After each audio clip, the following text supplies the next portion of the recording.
incluyendo la que nunca te dicen y uno que otro consejo de nuestros expertos. Maggie Lorca y Mario Palomares te esperan los lunes a las 10 a.m. en el Facebook de Poder Ciudadano Radio, o escucha cuando quieras su podcast en www.poderciudadanoradio.com, porque todos en algún momento de nuestras vidas rentamos, compramos o vendemos algún inmueble.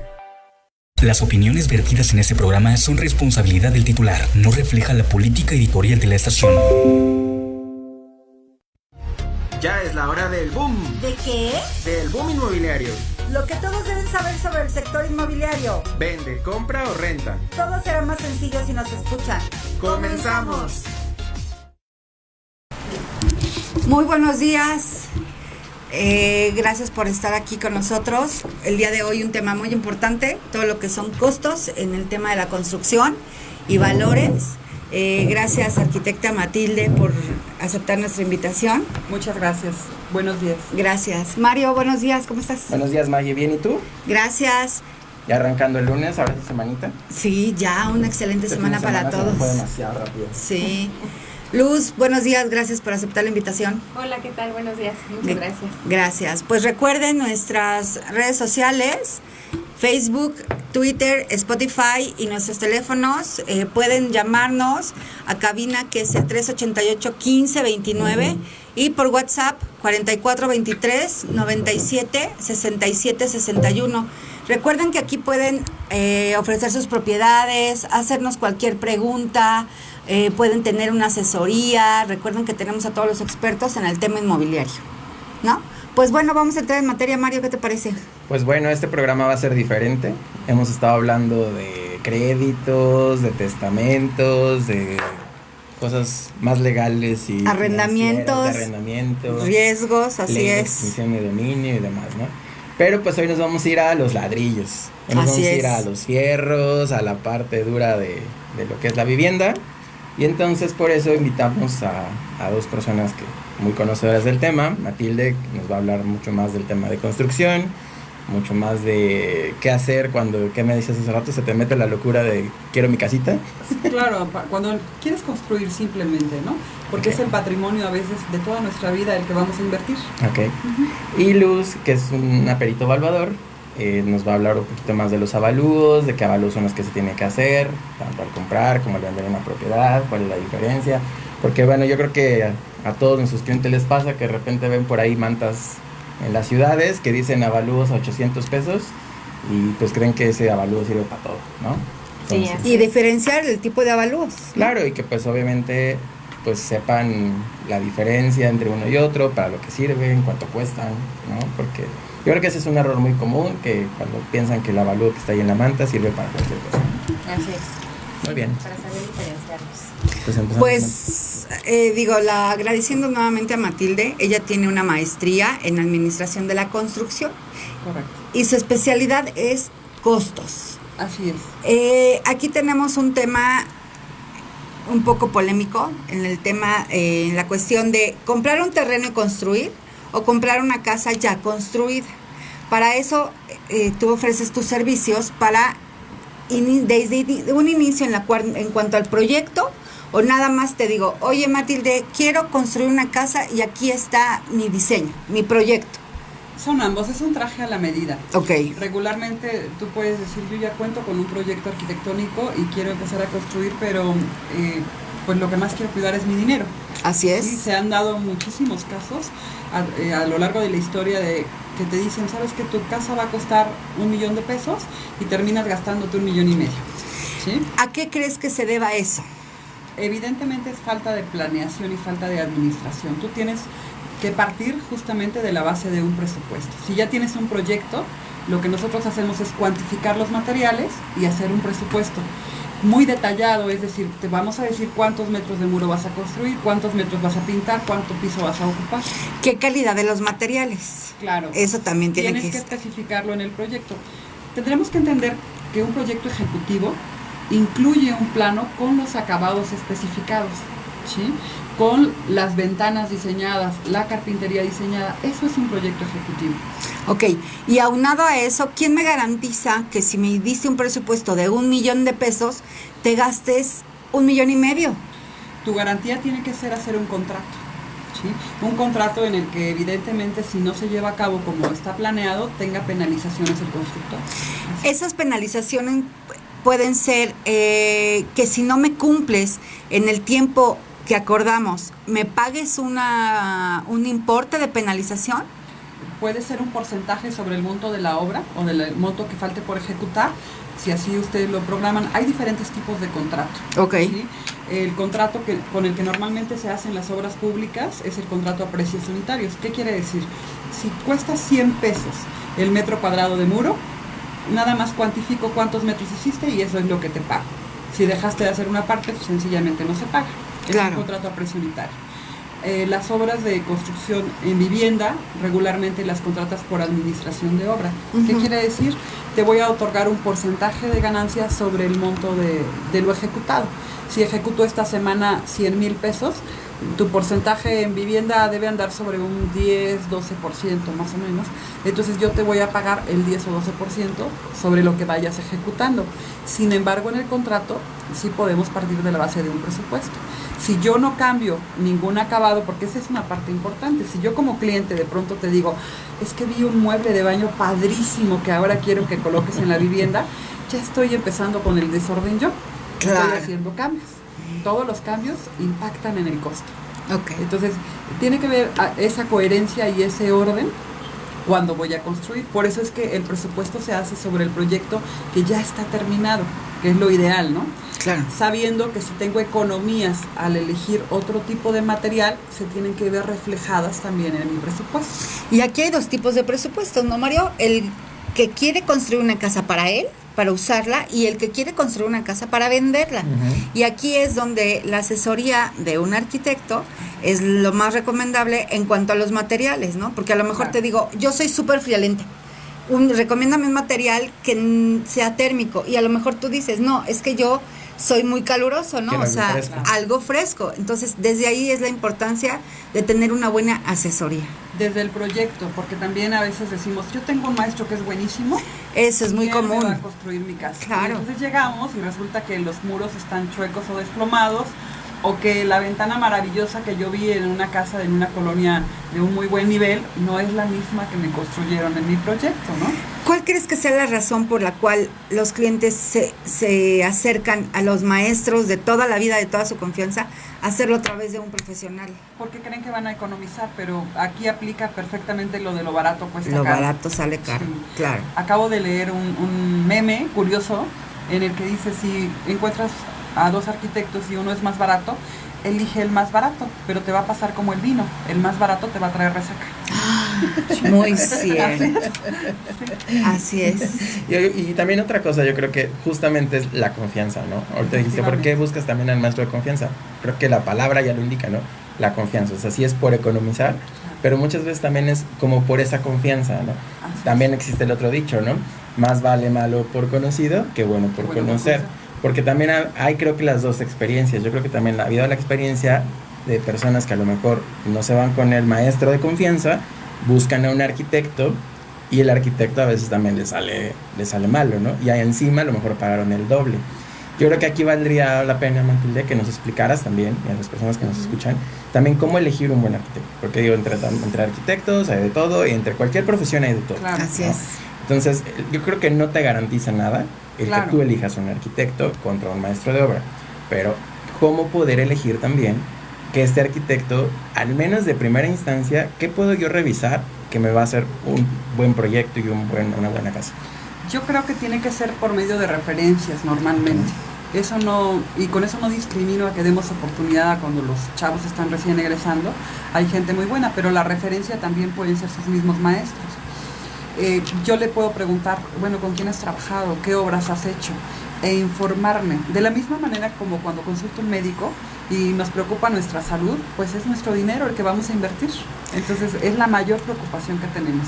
Hay que verificar que lo que nos están diciendo sea real, porque también llega la gente, nos presenta un currículum o un portafolio aparentemente de evidencias y resulta que ponen casas que ni ellos hicieron, ¿no? Entonces, Y platícanos, porque hay comprobarlo. un colegio de arquitectos aquí en Claro. Querétaro. En el Colegio de Arquitectos hay justamente una referencia en la cual pueden ver la gente que está colegiada y además si tiene algún tipo de especialización, porque puedo decidir invertir mi dinero en una vivienda, o quizá voy a hacer un restaurante, o voy a hacer un una edificio, escuela. claro. Y entonces hay gente que se ha especializado también en una rama de la construcción que es distinta, ¿no? Claro, que son cosas diferentes. Claro, completamente. por supuesto. O sea, revisas cosas diferentes. En un restaurante, pues tú tienes que revisar también temas de protección civil, que tenga Así es. salidas, que tenga a lo mejor hasta la red de incendios. La protección a los circuitos eléctricos no es la misma que en una casa. No, y además otra cosa que es muy importante, no puedo pretender ahorrar dinero en cosas que son indispensables para mi casa. Por ejemplo, si voy a hacer un proyecto, no me puedo ahorrar el dinero en la mecánica de suelos, porque entonces mi estructura no va a tener la certeza de cómo se va a calcular, ¿sí? Es decir, no basta con ir a hacer un sondeo, que un sondeo es un agujero en la tierra, para ver cómo está el suelo, porque tal vez no lo llevé a cabo en la parte donde estaba la caverna, ¿no? Claro. Y después se nos cae. Mira, ahorita acabas de decir algo muy importante. Primer tip quizá, ¿no? Oye, Sí. si un arquitecto no te recomienda hacer una mecánica de suelos, Exacto. empieza como a dudar. A desconfiar, Sí, claro. porque ahorita ya acabas de darme un tip así de, oye, Claro. a ver, empiezas a hablar. Sí, las referencias a veces son importantes, pero también a veces las referencias no encuentras, ¿no? Por ejemplo, yo pienso en alguien que acaba de llegar a Querétaro, pues no conoce a nadie, ¿no? Es cuestión de orden. Si el arquitecto está evadiendo firmarte un contrato, pues es una señal de alerta así fuertísima. Que ese ¿no? es el segundo tip, Es ¿no? el segundo tip. Así es. Ajá. Los permisos y licencias.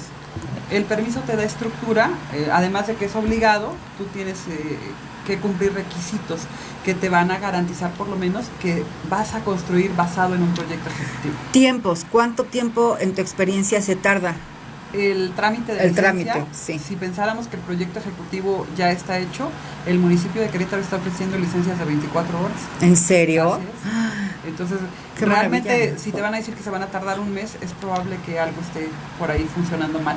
Tercer tip, Sí. ¿no? Ya, El DRO, el director responsable de obra. Ya hay un listado de DROs también que han tomado una capacitación, que están Autorizado. registrados tanto en el Colegio de Ingenieros o Arquitectos, cuando así lo fuere, como en las dependencias. Entonces, tiene que ser un DRO también. ¿Qué es un derreo, Matilde? Cuéntanos. Un director responsable de obra. Ajá. ¿Sí? Es quien te va a firmar la licencia de construcción, y bueno, lo óptimo es que construyas con un DRO. Licencia Es decir, de construcción y terminación de obra. claro, viene de la mano. Cuando tú terminas, parte del orden del proceso es que tienes que dar la baja de la obra. ¿Qué figura tiene el DRO, como para explicarlo? O sea, ¿por qué tengo que contratar un DRO para mi proyecto? Es un requisito para la licencia de construcción que venga firmado por un director responsable de obra. Okay. Entonces, si yo soy un arquitecto, no soy DRO y estoy contratando los servicios de otra persona que me firme, pues desde ahí también yo detectaría un foco rojo para... Y su labor es supervisar la obra, Sí. como una tercera opinión. Que cumpla el reglamento de construcción Ok. y los lineamientos generales en cuanto a código urbano y demás pertinentes a ello. Y bueno, evidentemente la capacitación que les exigen tomar a los DROs los mantiene actualizados en este punto. ¿Lo pudiéramos comparar? ¿Podría ser como una especie de un auditor externo? No es externo, más bien el DRO es quien te tiene que llevar la obra. Es responsable. Es el responsable de la obra. Él llena la bitácora, firma la bitácora, da los avisos de terminación de obra. Si hubiese que hacer un peritaje de protección civil para la seguridad de la obra, es el DRO el encargado de hacer. Perfecto, muy bien. Y es quien elabora los planos y firma los planos. No También, necesariamente, los planos, o sea, yo puedo ser arquitecto y no puedo ser DRO, Ok. ¿sí? Porque tengo que cumplir ese proceso de capacitación y de registro y de estar afiliado a mi colegio de profesionistas para poder ejercer esa función de DRO. Ok. Entonces, puedo simplemente hacerte el proyecto arquitectónico, pero no tendría la facultad para firmarte la licencia de construcción si no soy DRO. Ok. Te voy a leer los mensajes. Leticia Jenis, la mejor arquitecta. Muchas gracias. Goya Yosol, admiro a la arquitecta Rendón por su profesionalismo y calidad humana. Felicidades por tenerla de invitada. Muchas gracias. Carlos Ramírez, excelente arquitecta. Saludos. Les mando saludos a todos. Gracias. Bueno, es necesario, o sea, el tip podría ser número 4, necesario que el arquitecto tenga la licencia para hacer un DRO. Sí. Por eso está el tema de que no tengas a tu maestro de confianza, porque él no te va a poder firmar y cubrir los requisitos. Podemos hacer 2 por 1. O sea, yo les diría, tengan a cargo de la obra su director responsable de obra, su arquitecto, y contraten al maestro, pero bajo la tutela del director. Claro, para ver si vas chueco, el director le va a decir, no, ¿sabes qué? El muro está chueco, tíralo y vuélvelo a hacer, ¿no? Claro. O sea, la seguridad. Les voy a hacer una analogía. Ustedes pueden ir con un curandero también cuando se sienten mal, Ujú. ¿sí? Y a veces les va a funcionar muy bien y vamos a creer que todo está excelente. Pero cuando se rompan una pierna, ¿qué van a hacer? Claro. ¿Sí? O una lo radiografía, mismo. que Puede te manden ser a hacer una tengamos radiografía, no puedes. Podemos tener casos de éxito con el maestro, Ujú. pero el estudio y todo lo que nos hemos capacitado para poder ejercer el trabajo, pues nos va a garantizar también otro resultado. Ok. Otra pregunta, Matilde. Yo creo que algo también que surge muchas veces, sobre todo cuando somos usuarios y no conocemos mucho de costos, no sabemos mucho de obra, a lo mejor es la primera casa que vamos a construir. ¿Qué es caro y qué es barato? Yo creo que el caro y barato es muy subjetivo, estoy de acuerdo. Sí, ya vi tu cara de sí, subjetivo claro. completamente, ¿no? Pero es que eso es una duda, yo creo que siempre surge, ¿no? A mí tú me puedes decir, oye, yo te voy a cobrar 10,000 pesos el metro cuadrado, y yo te puedo decir, es que es carísimo, Claro. y entonces a lo mejor tomo una mala decisión y me voy con alguien que me cobra 7. O a lo mejor te digo, no, está a lo mejor como que no, y me voy con alguien que me cobra 13, porque me dio más Claro. confianza, me inspiro. Ahora, ¿qué es caro y qué es barato? Yo sé que es difícil, porque es un tema muy subjetivo, pero yo creo que también la obra es algo estandarizado, y tiene estándares, y tiene ciertos, pues, rangos y de niveles, exacto, ¿no? Hay ciertos rangos que a lo mejor nos pueden saber otro tip más. Oye, me está cotizando a tanto el metro, o sea, es imposible. Al final me va a salir con que me va a ajustar el presupuesto, al final me va a salir con costos ocultos, y al final me va a terminar en las letras chiquitas cobrando más de lo que a lo mejor me hubiera cobrado otro con los precios ya decididos. Sí. O viceversa, oye, este sí se está pasando, me vio cara de millonario y como que sí se está excediendo en los costos, ¿no?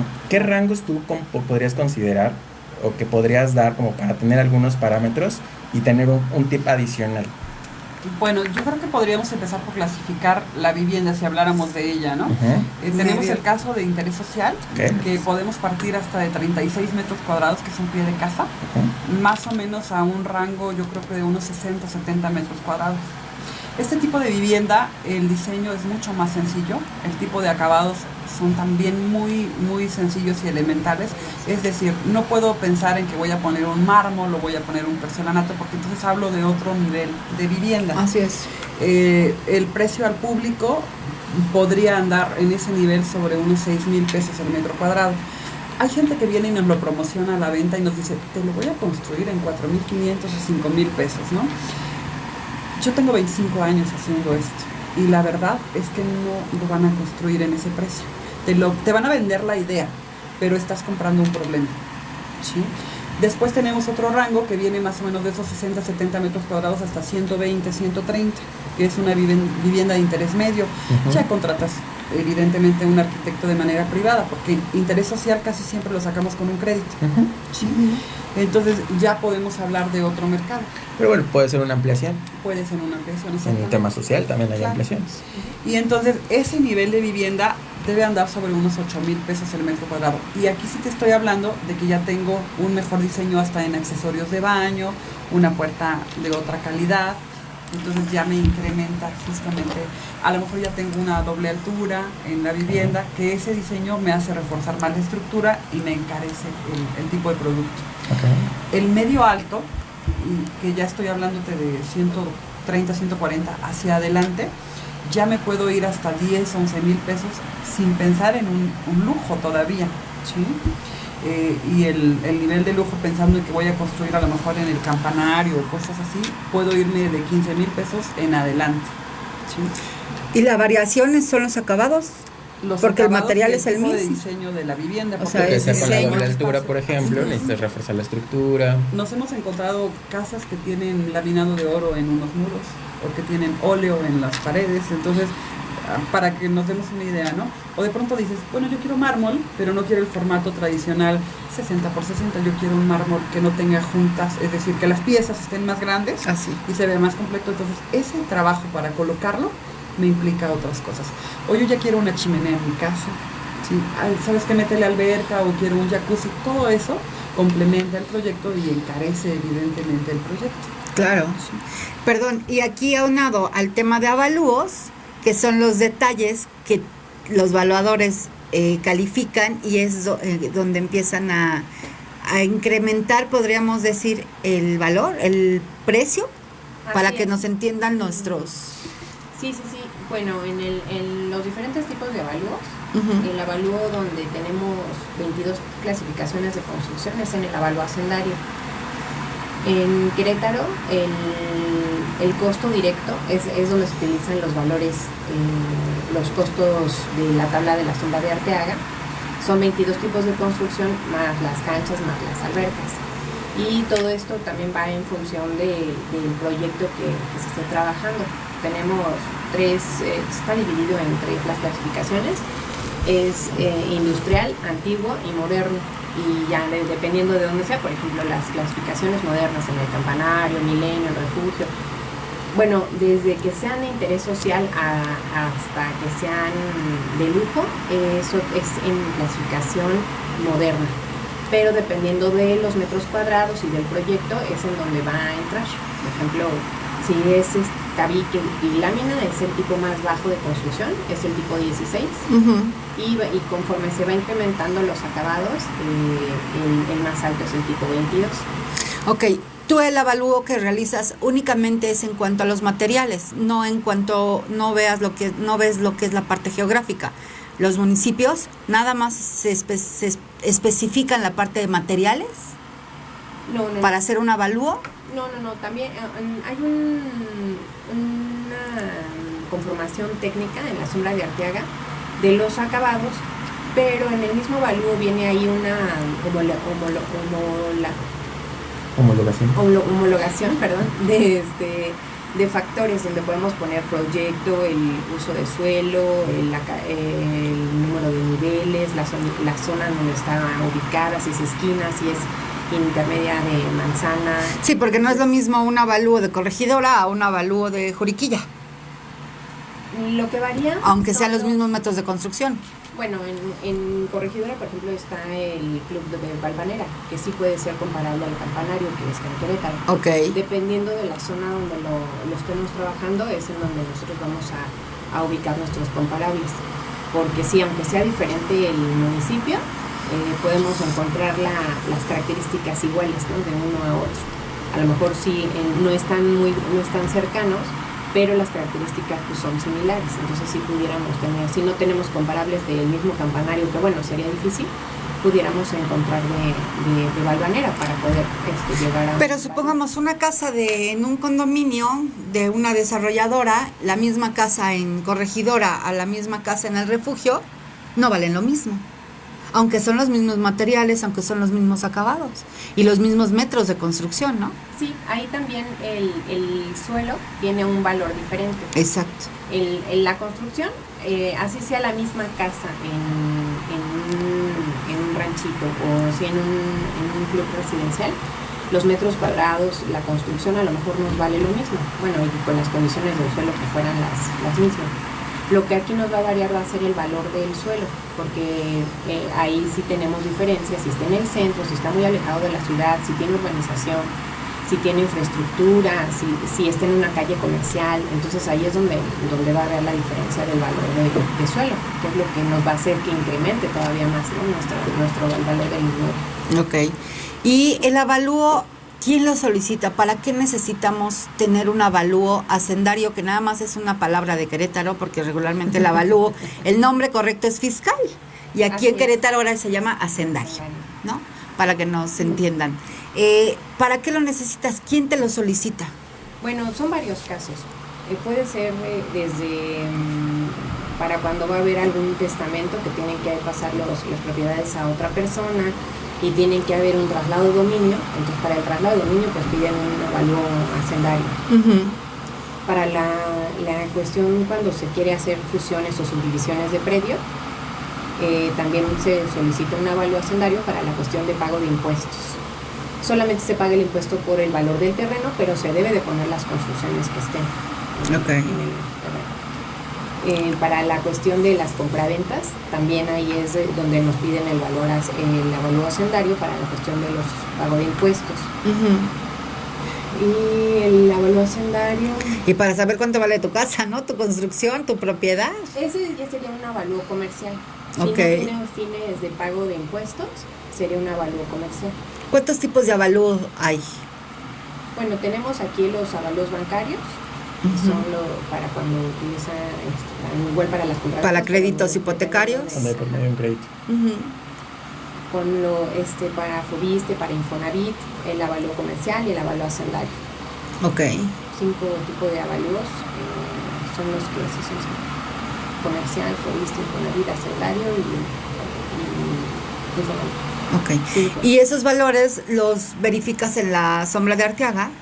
Y ahí lo que verificas es el por colonia, ¿no? O sea, el valor de la tierra, del piso, como dijiste. Cada avalúo tiene varias secciones. Tenemos varios enfoques de mercado.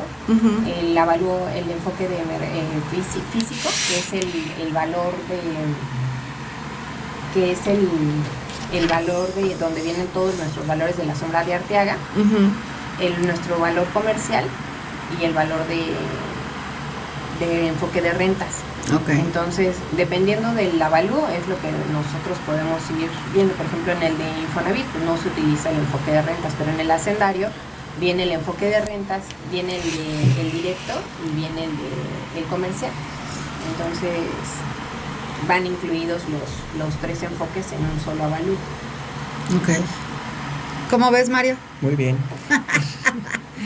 ¿Cuánto cuestan los diferentes avalúos? O sea, ¿qué diferencia? Digo, ya más o menos nos explicaste qué diferencias hay técnicas en costos.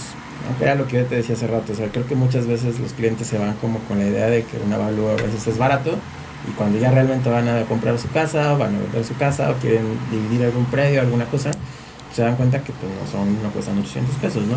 ¿Qué diferencias hay más o menos en costos entre uno y otro? Bueno, en cuestión de los avalúos hacendarios, hay un tabulador que nos marca el gobierno del estado, donde los peritos evaluadores son 71 peritos evaluadores con registro en el estado y ellos son los que tienen ese tabulador de acuerdo al valor. Ese es el costo más alto del avalúo. El más bajo ya puede uno a lo mejor tener algunas ciertas consideraciones porque a veces son demasiados los que le encargan a uno y entonces uno ya puede a lo mejor tener un cierto de modificación en el valor. Los de Infonavit y los de Fobiste es también de la unidad de evaluación, el controlador, todos los costos, lo que va manejando ellos tienen su propio tabulador, pero los de Fobiste son un poquito más altos que los de Infonavit. Pero todos son de acuerdo al valor de la vivienda. El comercial de igual manera, es también de acuerdo al valor de la vivienda. Ok. Muy bien. Más o menos, de una vivienda de 1 millón, ¿cuánto cuesta un comercial o un hacendario? El comercial y el hacendario son muy parecidos el valor. Por ejemplo, de 1 millón de pesos puede ser de 5 o 6 mil pesos más o menos, de una vivienda de 1 millón de pesos. Aproximadamente. ¿Y varía el costo de acuerdo al metraje o al valor que arroje, al municipio? ¿Cuál es la variación? ¿Hay un estándar que te cobran? Bueno, en la Ciudad de México era de acuerdo se me fue. Era un porcentaje. ¿Factor al millar? Exactamente. Aquí lo que tú mencionas no lo están aplicando aquí en Querétaro. ¿Un porcentaje que Al millar. Factor al millar. Ajá.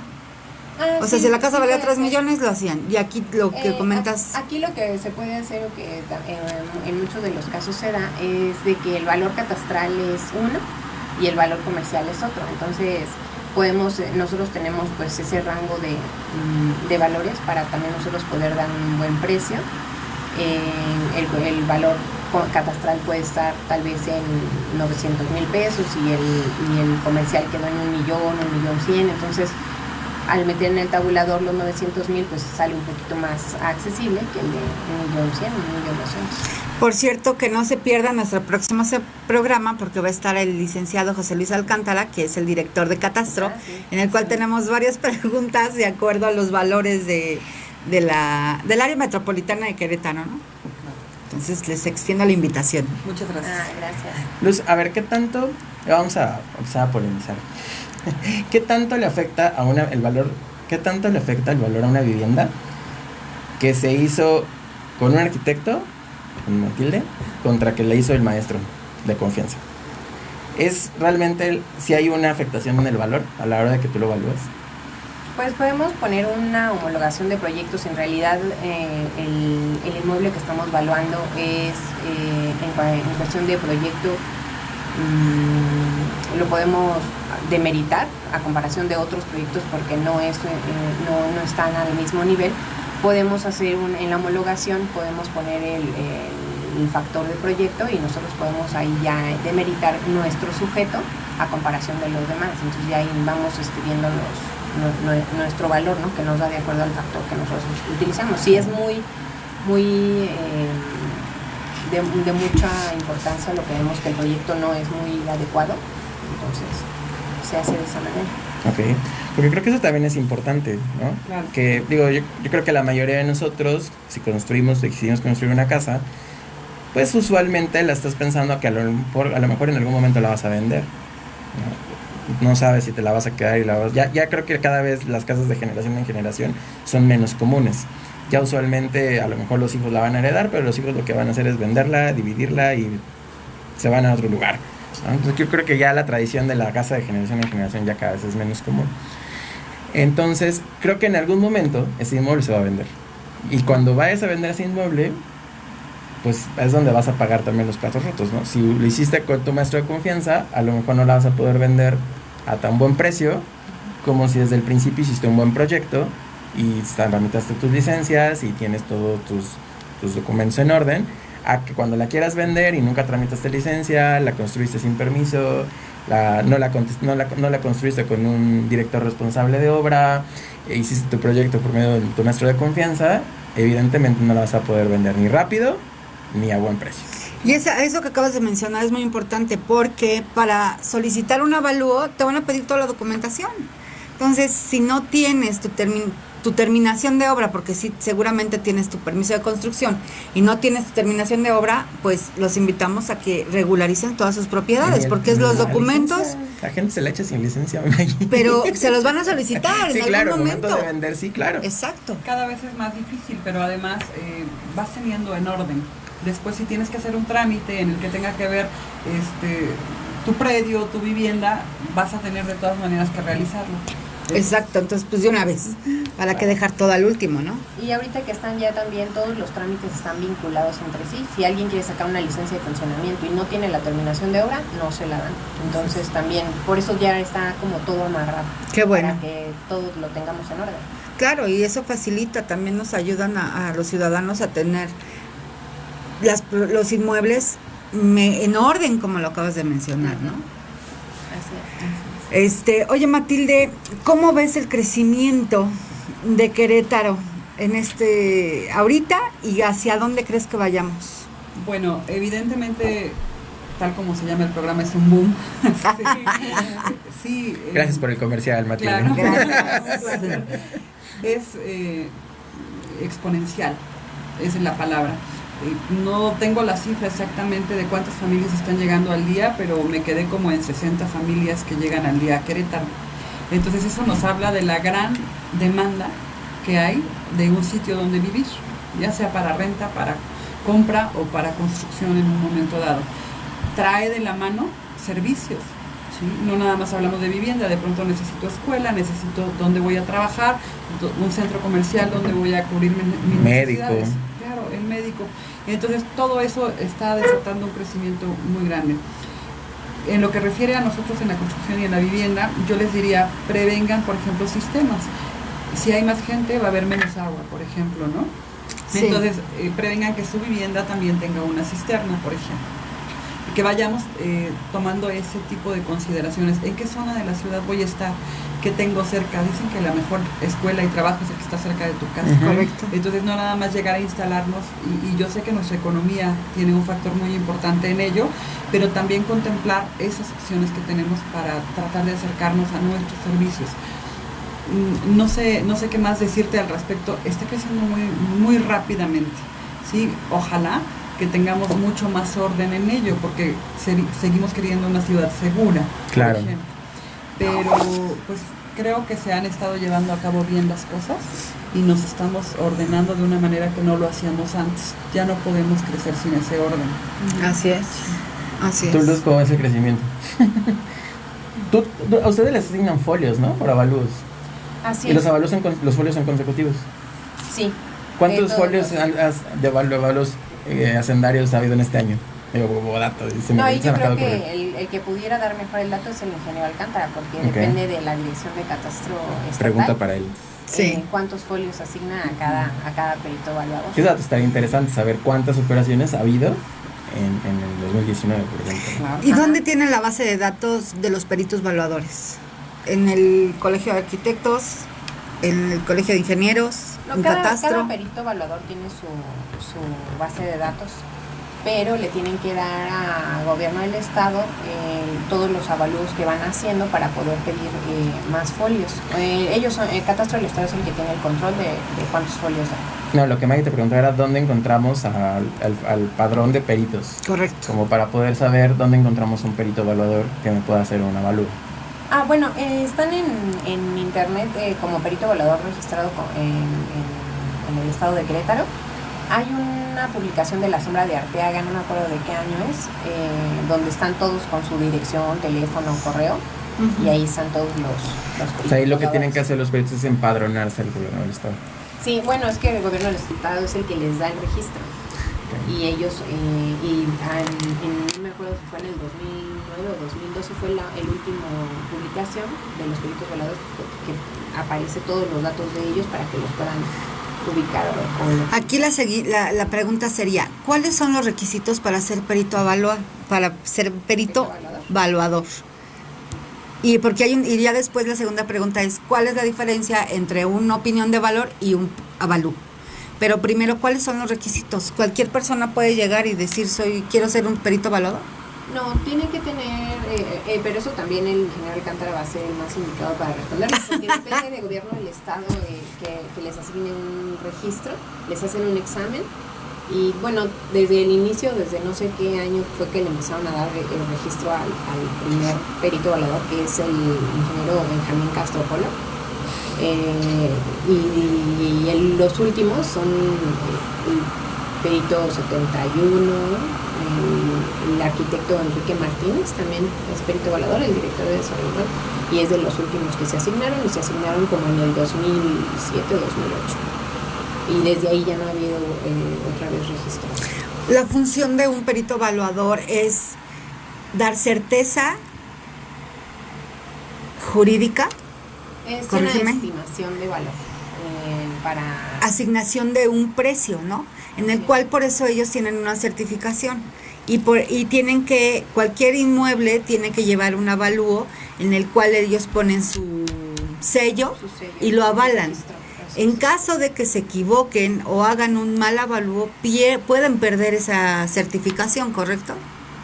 En dado el caso de que no se haga bien el avalúo, o sea, de todas maneras, el gobierno del estado y gobierno municipal hacen una revisión de los avalúos de lo que hacen los peritos. Así es. En dado caso de que haya por ejemplo, un valor en el valor del suelo estuvo mal, de acuerdo a las tablas que se equivocó, pues se quedó mal en algún avalúo, algún machote, hay una revisión, si se encuentra mal del valor que le correspondía, entonces se les cobra la diferencia del impuesto que no se pagó.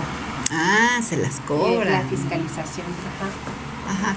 Es que nuestro trabajo, lo que es el corretaje, no sé si te ha pasado, Mario, que ves si el terreno vale 2,000 pesos el metro. Y llega el avalúo y te lo ponen en 4,500 y dices, o sea, por Dios, no es real, ¿no? Entonces, entiendo que se basen en La Sombra de Arteaga. Pero, y esa pregunta va a ser para el licenciado Alcántara, si nos está escuchando, para que vaya tomando nota. Saludos. Pero, exacto, o sea, de verdad, nosotros lo hacemos por el precio, por el valor mercado, y ustedes lo hacen por la tabla de valores de La Sombra de Arteaga, que es un periódico oficial, ¿no? Sí, de una así es. dependencia. Pero sí nos hemos dado cuenta, bueno, lo personal, es que sí hay bastante Sí hay diferencia variaciones, claro. entre el valor catastral, el avalúo y lo que yo creo que vale, y bueno, y si incluye al propietario, pues otro, ¿no? ¿Cómo lo hacen ustedes? O sea, ustedes se basan en La Sombra de Arteaga y ya. Lo que pasa es que aquí los valores de la sombra de Arteaga surgen por un estudio que se empieza a hacer desde mediados de año, desde julio. Se les asigna ciertos sectores a cada perito evaluador para que ellos hagan el estudio de mercado de cada zona, de cada colonia, de cada tramo de calle, para que ellos lo proporcionen a Catastro el valor que ellos consideren que se publique. Okay. Los valores de la sombra de Arteaga son los valores estudiados por los peritos veladores y se supone que son los de mercado. Entonces, por eso es que si se está vendiendo, por eso está muy pegado ya el valor catastral al valor comercial. O sea, se dividieron la ciudad entre todos los peritos que hay, y entonces, pues para que no nos pongamos a estudiar todos todo, entonces cada uno agarre esta calle, esta colonia, esta además, y esos valores los ponemos en la sombra de Arteaga, y ahora ya tenemos una gran base de datos para que cualquier perito pues pueda agarrar los datos sabiendo que mi colega pues fue el que hizo bien su chamba, parte, ¿no? Ajá. Sí, okay. Así es. Sí, Querétaro está conformado por 42 sectores y cada sector tiene a su vez en su interior pues varias colonias, valores, tramos de calle y le tocan, por ejemplo, 5 sectores a cada perito. Y ya ellos hacen su estudio, presentan sus valores y ya en la legislatura aprueban los valores y ya salen en la publicación. Y esto va unado mucho a lo tuyo, Matilde, porque como propietario te puedes decir, oye, tengo un terreno aquí en Milenio, ¿no? Claro. Por decirlo. Quiero una casa de 250 metros. Claro. Tú haces de alguna manera, un preview de un valor comercial o nada más te basas en darles al cliente sus 250 metros de construcción y su diseño que te pidió. Bien, cuando hablamos de una primera idea de costo, podríamos hacer lo que llamamos un precio paramétrico. Es decir, buscamos una construcción que sea similar en nuestra experiencia de trabajo y le decimos, paramétricamente está el costo por metro cuadrado aproximadamente 250 metros, alrededor de unos 12,000 pesos, 12,000 pesos, te va a costar tanto. Y entonces ya vemos si el capital que tiene el cliente le va a alcanzar para eso, ¿sí? Porque te va a preguntar el cliente, siempre. Oye Matilde, ¿cuánto va a valer mi casa? Yo incluso se los digo a mis alumnos, doy clase en la universidad y les digo, la primera pregunta obligada de todos sus clientes es ¿cuánto cuesta? Exacto. De esa no nos vamos a salvar nunca, ¿no? Exacto. Entonces, sí, así es. Y además hay que también poner claramente qué es el sueño que tengo de la construcción de mi casa y para qué me alcanza. Y eso te preguntaría, ¿siguen subiendo los materiales mensualmente? Ha estado mucho más estable este año. ¿Sí? Okay. El año pasado no podría yo decirte, si vamos a empezar en 3 meses, ¿cuánto te va a costar? Porque no tenía idea. Sí, subían drásticamente. Me pusieron a pensar ahorita que los escuchaba de otro punto importante entre la construcción privada y la construcción pública, ¿sí? Todo este cuestionamiento sobre si hay algún parámetro, si ya está establecido en algún lado. Ese es otro punto importante. No podemos comparar la construcción privada con la construcción pública. En las obras públicas también se ha estado luchando contra ese proceso, pero la gente bajaba tanto sus costos con tal de tener trabajo, que cuando querían estimar un presupuesto para una nueva obra pública, pues ya se quedaban muy cortos, porque la necesidad de trabajo que tenían los constructores los hacía hacer ese juego, ¿no? Económico. Entonces también es importante. No puedo pensar igual en una pública que en una privada. ¿Qué parámetros, no sé, 2, 3 importantes que sean de diferente entre lo que debes pensar para la pública y la privada? Es una pregunta muy ambiciosa la que me acabas de hacer, porque acuérdate que pública nos provee de infraestructura, ¿sí? Nos provee de servicios, y a lo mejor lo más equiparable puede ser una escuela o puede ser un centro de atención, ese tipo de construcciones civiles. Un hospital. Pero el hospital es otra cosa porque tiene muchas instalaciones y es un producto muy específico, ¿sí? No, por eso no podría darte, creo yo, un parámetro. Igualmente, si me hablaras de carreteras o de caminos, pues no es lo mismo que yo edifique un camino rural y me vas a decir, hazlo en Pinal de Amoles o hazlo aquí en la cabecera. El costo del acarreo de los materiales a una comunidad nunca es igual al que tienes cerca de una zona ya conurbada, ¿no? Claro. Entonces, es una pregunta ambiciosa. Difícil, sí, claro, por supuesto. Sí. Muy bien. Y bueno, ¿cómo saber tú cuando vas a construir la casa, tú puedes decirles cuánto va a valer en el caso, por ejemplo, que alguien la quiere como negocio, porque bueno, también hay un mercado de inversionistas que pueden decir, yo quiero que me construyas una casa para venderla, ¿no? Yo a eso me dedico. O sea, más que decirte te voy a pedir el proyecto, si no lo tienes te lo voy a hacer si así lo decides, ¿no? Pero basado en el proyecto que me entregan en planos, cuantifico todos los materiales. A veces la pregunta es, oye, ¿qué tan completo está tu presupuesto, Matilde? Pues, ¿qué tan completo está tu proyecto? Sí, porque yo no puedo inventarme algo si yo no hice el proyecto, es decir, no te puedo inventar el modelo de baño, el modelo de piso, es algo que ya tiene que venir definido en el proyecto. Basado en eso, yo hago un presupuesto, que es diferente. Claro. Y entonces ahí sí, hasta te puedo enseñar como cliente a controlarlo, a decirte, ¿sabes qué? El arquitecto debe gastar tanto dinero en pisos, tanto dinero en cemento, tanto dinero en varillas, eso sí lo puedo hacer. Cuando partes desde el proyecto. Cuando partes desde el proyecto y del presupuesto. Por eso la invitación es a tener orden, a que no es un gasto lo que estamos haciendo cuando contratamos un servicio de un profesional. Es una inversión, claro, totalmente de acuerdo. Yo prefiero destinar 40 o 50 mil pesos del costo de mi proyecto a proyecto ejecutivo y presupuesto, a que me falten 300 mil pesos porque construí y me empezaron a pedir más y más y más dinero y me estoy quedando corta en la cifra. Y 300 mil hace que si tú te dediques a vender, claro, ya tu utilidad se diluye.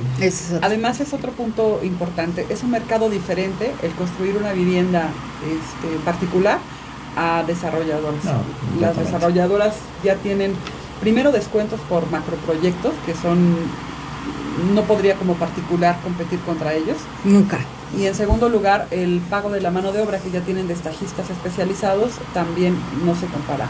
Tengo desarrolladoras que me sacan el costo por metro cuadrado en 4,000 pesos, 3,800, cuando en ese mismo mercado lo vendemos en 6,500. Así es. Entonces no se compara. Pero ellas hacen 200 casas en solo jalón, contra una, ¿no? No, claro, bueno, como constructor tienes obviamente el volumen, tienes el poder de la negociación, tienes obviamente pues capitalización también por medio de créditos puente. Cuando pues traes capitalización, pues también obviamente puedes darte muchos más lujos de poder elegir un destajista que es más económico, que le vas a dar todo el tramo de obra, no te va a hacer una casa, ¿no? Te va a hacer 200 casas. Y le vas a decir al constructor, te vas a ganar 15 mil pesos por 200. Claro. A decirle te vas a ganar 100,000 pero por una. Exacto. Sí. Como última pregunta. Sí. Me metí en tu plática, pero era relacionada a el tiempo. Sí. ¿Cuál es el tiempo promedio para construir una casa de nivel medio? ¿En cuánto tiempo se hace? Depende evidentemente de los metros cuadrados y de la fuerza de trabajo que tienes. 150 metros. Si el dinero fluye. Exacto, tienes todo para hacerlo. Efectivamente. Yo creo que 6 meses te la pueden hacer bien. Perfecto, está... Siempre el dinero es el punto medular, porque por ejemplo hacemos presupuestos para créditos bancarios. En el crédito bancario te dan un primer dinero y después vas presentando estimaciones de avance que tienen que ir a aprobar. Y suena fácil porque dicen, pues cada vez que avance va a fluir el dinero. No es cierto, hay un periodo de tramitología en el cual van, hacen la comprobación, tramitan el dinero y son 15 días, 3 semanas que como arquitecto imagínense qué hago con la gente. Le digo, maestro, siéntese a esperar porque estas 3 semanas no vamos a cobrar en lo que sale el dinero de la administración. Exacto. Es un tema fino y delicado. Ahí, por ejemplo, ahorita que tú dijiste eso, ¿qué puedes hacer como usuario? Se puso muy de moda esos de créditos para construir. Claro. Creo que de 2 años para acá se volvió muy común, que es un crédito puente chiquito, ¿no? El modelo de crédito puente para constructor lo bajaron a usuario único. Yo creo que es muy común cada vez que pase eso. ¿Qué puedes sugerirle a la persona que va a tramitar ese crédito y que se va a conflictuar con temas como tú dices? O sea, que van a pasar 2-3 semanas de tramitología, que no va a llegar dinero y que evidentemente tú como constructor te cuesta mucho parar 2-3 semanas a la gente, ¿no? Claro. ¿Qué recomendación puedes tenerles tú? Que a lo mejor ellos se guardan un poco de dinero, que tengan un porcentaje para cuando el banco no me dio, pues le entro yo, ya después que me lo reponga. ¿Qué cantidad tú consideras? Porque sería como un capital de trabajo, ¿no? Tú les estarías sugiriendo al usuario, ten un capital de trabajo para que tú tengas liquidez en lo que el banco te va dando. ¿Qué porcentaje tú crees que deberían de tener el usuario de capital de trabajo? Probablemente un 20-25%, pero es como una utopía lo que me estás diciendo. Normalmente la mayoría de la población ejerce un crédito que tiene en Infonavit, por ejemplo, en alguna de las instancias a las que puede acceder para poder construir. Y entonces la inversión que hace o el ahorro que está haciendo, lo está haciendo pues para después escriturar y todos los trámites que tiene que hacer. Así es. Entonces es un poco difícil en cierto mercado que la gente pueda tener esa previsión de dinero adicional. Sí, lo ideal sería tenerla. O hay gente que saca el crédito pues para ejercer el derecho que ya tiene sobre esa inversión que le ha costado pues, una vida laboral, pero construye con su dinero, va tramitando y realmente fluye porque tiene el dinero, ¿no? Bueno, pero aún así yo creo que valdría, si estamos tratando de sensibilizar, haciendo que la gente planee, independientemente de si es Infonavit o son bancario, pues la invitación es pues a planear un poco, ¿no? Pues que se prevengan en tratar de tener por lo menos ese 20%. Así es. Para que el banco después vaya fluyendo. A lo mejor después ese mismo 20 me sirve para terminar de acondicionar mi casa. A lo mejor con eso le pongo los closets, le pongo la cocina, no sé. O sea, le pongo accesorios, la escrituro, o sea, que ese sea el guardadito que al final lo voy a ocupar igual, pero en otras cosas, ¿no? Pero que mientras me sirve para que la obra no pare. Es un punto importante el que tocaste. Sí. No siempre el crédito que nos autorizan corresponde al total de todos los muebles y accesorios de mi vivienda. El crédito casi siempre viene en función de que esté operable, es decir, debo tener una cocina, debo tener un baño completo, bien instalado y cubrir completamente la casa, puertas, ventanas. Pero podría ser que dejes sin closets o podría ser que tu cocina solamente instalaste la tarja y la estufa y más adelante compras el mueble de la casa. ¿Sí? Entonces sí, efectivamente ese dinero, esa previsión nos puede servir para terminar. O hay personas que te dicen, ¿sabes qué? Construyeme la pura vivienda, pero no voy a hacer nada de la obra exterior porque no me alcanza el dinero para ello. Esa previsión te puede servir para ello. Sí, es muy bueno. Así es. O al frente de la casa a lo mejor le metes pasto con huellitas. Exacto. Y después con ese, porque eso sí estaba inicialmente por el dinero que te dio el banco, y después ya con lo que esa previsión, ya cuando te la paguen, ahora sí le pones el piso completo, ¿no? Claro, o cierras con tu portón eléctrico, o le cierras con bardeas, etcétera. Así es. Muy bien. Luz, ¿algo más que añadir? No, pues nada más también, por ejemplo, de los carteles que encontramos, de que se hacen avalúos... ¿Por 500 pesos? Ajá. 800 ya subieron. Que tenga cuidado la gente en ver qué estudios o qué es lo que ofrecen, ¿no? En el avalúo. Porque muchas veces, a veces sí, lo que me preguntabas de qué es una estimación de valor, más que nada ahí también pues... no tiene validez una opinión de valor. No tiene validez. Nada más es como tal. Informativo. Ajá. Así es. Meramente informativo. Por eso te decía dónde poder acudir a ver la base de datos de los peritos evaluadores, porque es como dijiste, sí, se anuncian en internet, en Facebook, en muchos lados, se hacen avalúos de, como dice Mario, 850 pesos, ¿no? Pero ¿cómo sé que realmente es un perito evaluador? Bueno, los peritos evaluadores para los avalúos hacendarios son los que pueden firmar, pero para los avalúos comerciales o para los de Infonavit, Fobiste, con que sea evaluador, con cédula, ellos los pueden firmar, y si están en una unidad de evaluación son los que pueden entregar los avalúos para Fobiste y para Infonavit. O sea, si quieren un evaluador, nada más pídanle su cédula. Así y con eso ya tienen una garantía, ¿no? Sí. Así Okay. es. Muchísimas gracias. Es de terror esos avalúos, a mí me dan miedo. Porque la verdad es que luego la gente sí se los come, o sea, y es que esos evaluadores ¿Cómo que sí se los come, Mario? Se los comen en lo que te dicen, el valor, o sea, que ¿sí te se dan. lo creen? Sí, o sea, son peritos que casi llegan, ¿qué valor quieres que le ponga? ¿Así? ¿No? Y entonces, pues ya sabes, los dueños, ¿no? Los propietarios siempre van a decir que le pusieron las perlas de la Virgen a su bebé. Y pues van a decir, no, yo 2 millones, 2 millones, ¿no? Y entonces todo lo hacen en función de lo que creen que vale, ¿no? Sí, básicamente y ya después cuando llegan a quererlo por una instancia bancaria, porque ya lo vendieron, pues no va a dar esos 2 millones, pero ni... Claro que no. Exacto. Y hay un colegio también de peritos evaluadores. Entonces también puede ser una instancia, ¿no? Ajá, o si no, pedir directamente a Catastro Municipal, Catastro Estatal, el listado de los peritos, y ahí se los pueden dar. O acudir, como dijiste, directamente a Catastro para que ahí lo puedan verificar. Pues muchísimas gracias. No hay Luz, muchas gracias, Matilde. Gracias. Una plática muy enriquecedora. Mario.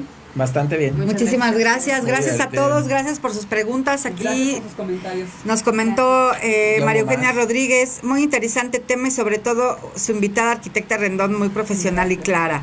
Erika Martínez, qué buenos tips. Gracias, arquitecta Rendón, súper profesional. Gracias a todos.